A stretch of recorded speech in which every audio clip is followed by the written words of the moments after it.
to my channel. My name's Sarah and this is Like So Amazing. Thanks so much for joining me today. So today's video is going to be a quick tutorial in how I trace patterns. Now I am very much in the camp of team cut it out. I think that life is too short to trace patterns. I'm really lucky that I don't have to make too many pattern adjustments and I rarely have to grade between sizes. If I do, it's only going to be one size either way. So all of that I think is quite manageable, even if I cut the patterns out. So that's where I tend to go.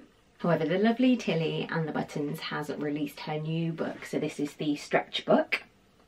It's called Stretch, Make Yourself Comfortable. I'm sure you've all heard about it already. It was released a couple of weeks ago and everyone is raving about it. Quite rightly too, the patterns are gorgeous. The only thing with the patterns in this book though, so it comes with all the patterns fully printed, but you do need to trace them because they are kind of overlaid. So I'm going to show you my really quick and easy method for tracing. This is for everyone who likes to cut out their patterns regardless of PDF or printed. They just want to crack straight on and can't be bothered to trace.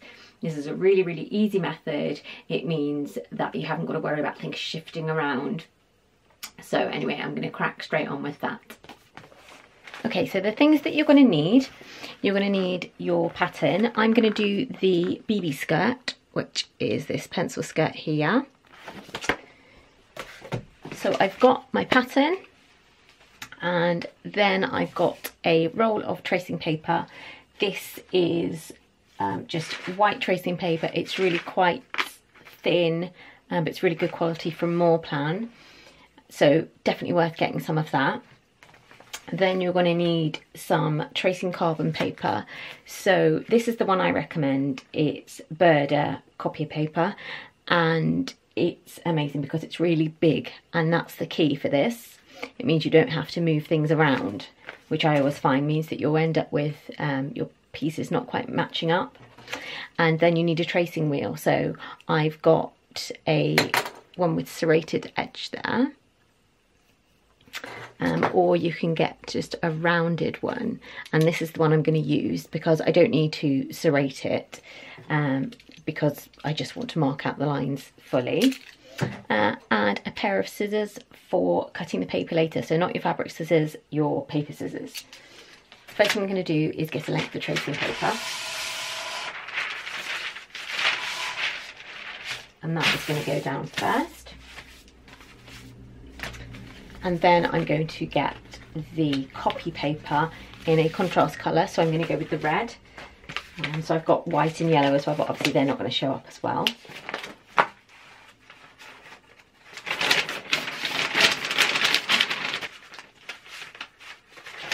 And what we're going to do is we're going to lay this out over the tracing paper, red side down. Smooth that out.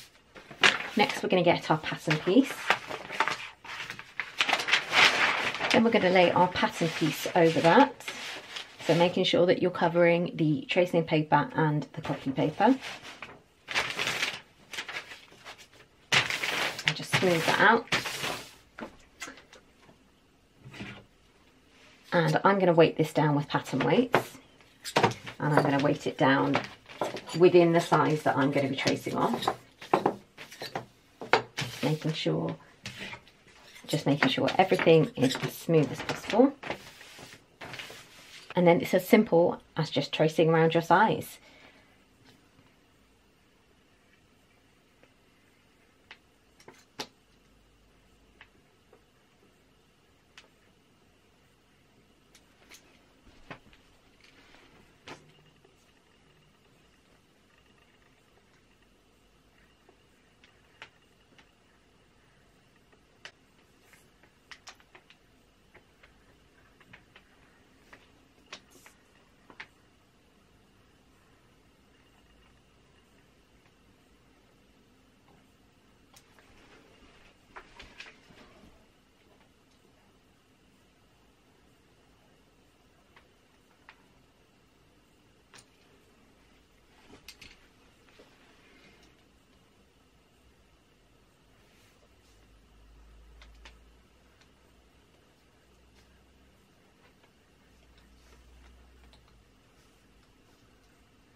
And don't forget to mark any notches.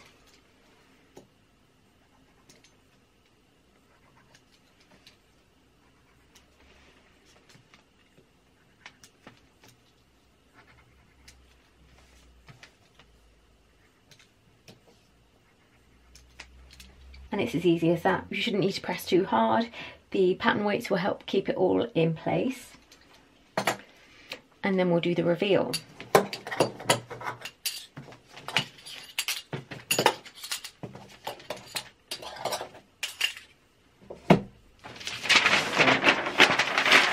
Pattern off, tracing paper off, and a perfectly traced pattern piece. So I'll zoom you in. And there you go, a perfectly traced pattern piece. You can see where I've traced the notches. Then all you need to do is cut around it in your scissors. Don't forget to mark which part it is. And there you are, you're done.